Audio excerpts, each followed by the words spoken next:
Movie की starting में हम एक कपल को देखते हैं जिसमें हस्बैंड का नाम है मैक और वाइफ का नाम है रिचल। मैक की वाइफ रिचल प्रेग्नेंट होती है और ये दोनों एक दूसरे के साथ टाइम स्पेंड करने के लिए कहीं पर जा रहे होते हैं। तभी वो दोनों देखते हैं कि उनके आगे का रास्ता बंद है और इसीलिए मैक अपनी गाड़ी घुमाता है और जंगल के रास्ते शॉर्टकट लेता है।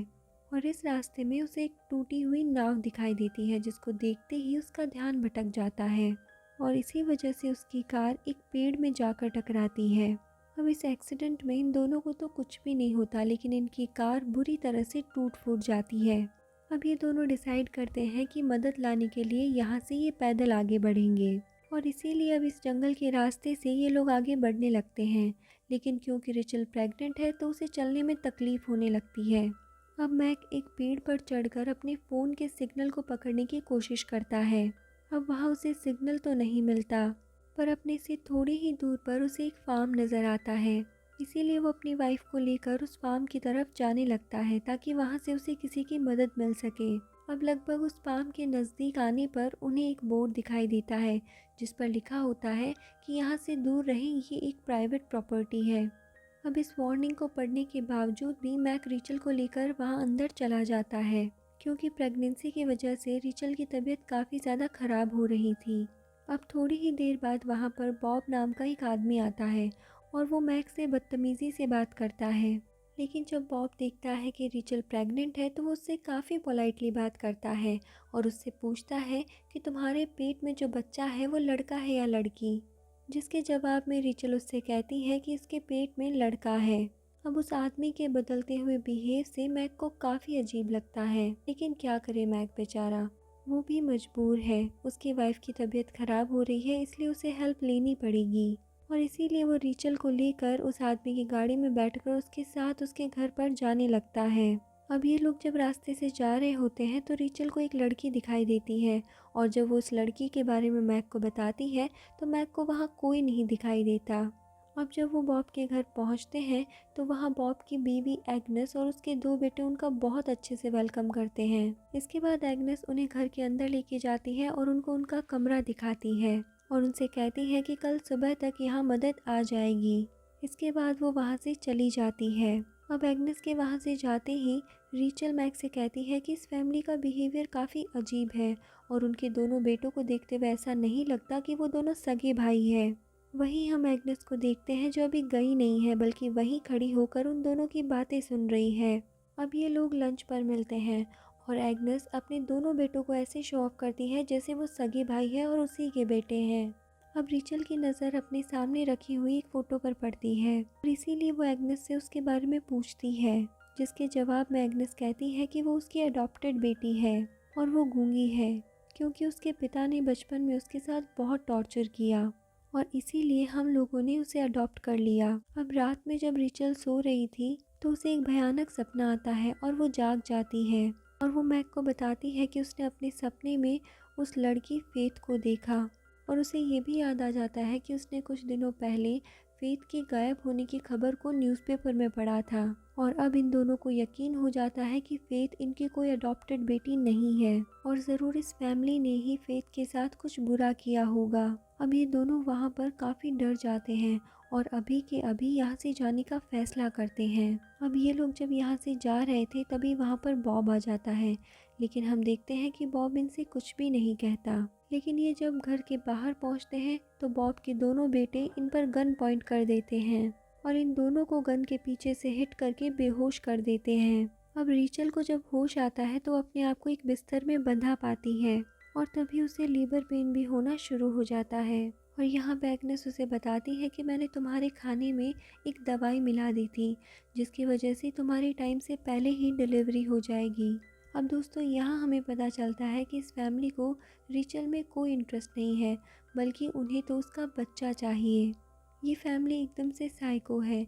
ये ऐसे औरतों को देखते हैं जिनका बच्चा होने वाला है और उनको पकड़ते हैं और उनके बच्चों को छीन लेते हैं। साथ ही हमें यहाँ ये भी पता चलता है कि ये दोनों बेटे जो इनके साथ रह रहे हैं ये भी इनके खुद के बेटे नहीं हैं और उन दोनों को भी इन लोगों ने ऐसे ही उनके पेरेंट्स से छीना है। लेकिन क्योंकि अब वो इनके साथ रहते हैं तो इनकी सारी बातें मानते हैं। अब बॉब के ये दोनों बेटे मैक की बॉडी को ठिकाने लगाने जाते हैं। तब इन्हें मैक के कपड़े पसंद आते हैं, इसीलिए ये उसके कपड़े निकाल लेते हैं और मैक को एक कॉफिन के अंदर डालकर उसके साथ एक लाइटर डाल देते हैं और फिर उसे ज़मीन के अंदर गाड़ देते हैं। इधर मैक की वाइफ रिचल को लेबर पेन शुरू हो जाता है और उसकी डिलीवरी भी हो जाती है। वो एक लड़की को जन्म देती है और इस बच्चे को देखते ही बॉब रिचल पर गुस्सा करता है, क्योंकि रिचल ने तो उससे कहा था कि उसके पेट में लड़का है।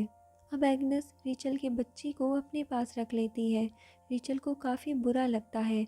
वो बहुत कोशिश करती है अपने आप को छुड़वाने की। हम देखते हैं रिचल अपने आप को खोल भी लेती है। वो एग्नेस पर हमला करके वहाँ से भागने लगती है, लेकिन तभी बॉब के वो दोनों बेटे वहाँ आ जाते हैं और उसे बॉब वहाँ से उठाकर बाहर ले जाता है और अस्तबल में डाल देता है, क्योंकि उन्हें अब इसकी ज़्यादा ज़रूरत नहीं है। जब भी बच्चे को दूध पिलाना होता है तो वो उसे रिचल के पास ले जाते हैं और रिचल को वहाँ जंजीर से बांध कर रखते हैं।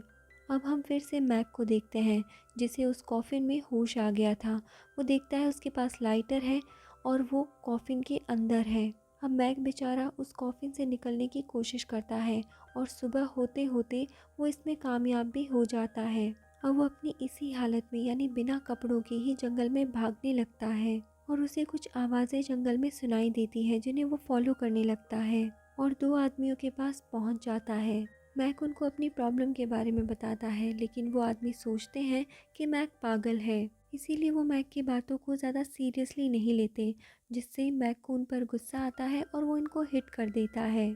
अब मैक उनमें से एक के कपड़े पहन लेता है और उनको पेड़ से बांध देता है, लेकिन मैक वहाँ से जाते जाते उनको एक चाकू देकर जाता है ताकि वो अपने आप को फ्री कर सके।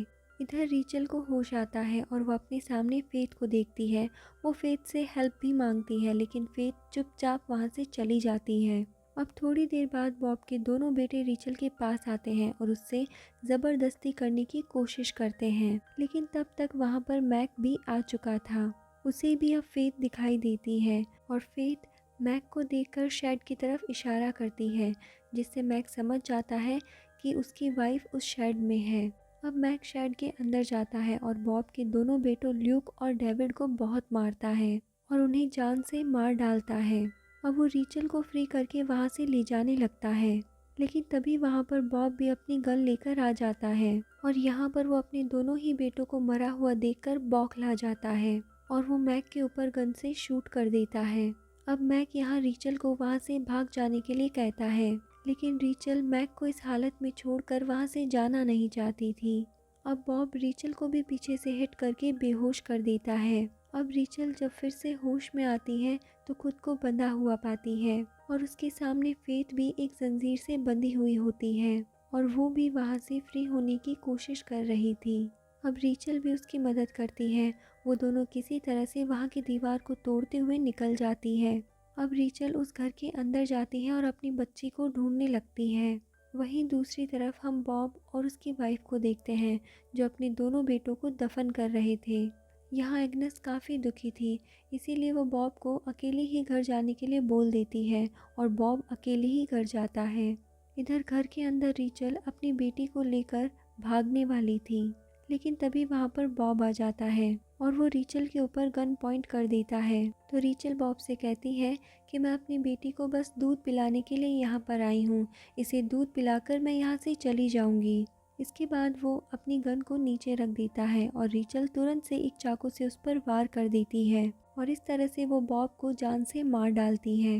अब रिचल बॉब का मोबाइल लेकर पुलिस को कॉल कर देती है, लेकिन वो पुलिस को एग्जैक्ट लोकेशन नहीं बता पाती। अब एग्नेस भी घर वापस आ जाती है और वो शेड की तरफ देखकर समझ जाती है कि रिचल ज़रूर घर के अंदर गई है, इसीलिए वो गन लेकर उस घर के चारों तरफ घूमने लगती है। अब रिचल फेथ और अपनी बेटी को लेकर उस घर से निकल जाती है और बॉब की कार में बैठकर वहां से निकलने लगती है, लेकिन तभी उसे पता चलता है कि एग्नेस ने इस कार को खराब कर दिया है। अब वो उस कार से निकलकर एग्नेस को मारने के लिए जाती है, लेकिन रिचल को गन चलानी नहीं आती थी, इसीलिए उसका निशाना चूक जाता है। लेकिन एग्नेस रिचल के पैर में गोली मारकर उसको घायल कर देती है। अब एग्नेस जब रिचल के पास जाती है तो घायल होने के बावजूद भी रिचल उस पर हमला करती है और उसके सर को पटक पटक कर उसे मार देती है। अब रिचल अपनी बेटी और फेथ को लेकर वहाँ से जाने लगती है, लेकिन तभी हम देखते हैं कि उसकी हालत इतनी ज़्यादा ख़राब हो चुकी है कि उससे एक भी कदम अब चला नहीं जा रहा और वो वहीं पर गिर जाती है। लेकिन तभी हम ये भी देखते हैं कि सामने पुलिस आ चुकी है, रेस्क्यू टीम आ चुकी है। वो उसे देख लेती है और रेस्क्यू कर लेती है। अब ये रेस्क्यू टीम जब रिचल का ट्रीटमेंट कर रही थी, तभी उसे वहाँ एग्नेस दिखाई देती है, जो गन लेकर उसको शूट करने ही वाली थी, लेकिन तभी एक ऑफिसर उसको शूट करके वहीं पर मार डालता है। यानी दोस्तों, एग्नेस पहले मरी नहीं थी। अब रिचल गौर करती है कि उसके पास फेथ नहीं है और तब उसे पता चलता है कि फेथ कोई जिंदा लड़की थी ही नहीं, बल्कि उसके साथ अब तक जो थी वो फेथ की आत्मा थी, जो उसे वहाँ से निकलने में हेल्प कर रही थी। और दोस्तों, इसी के साथ ये वाली मूवी यहीं पर एंड हो जाती है।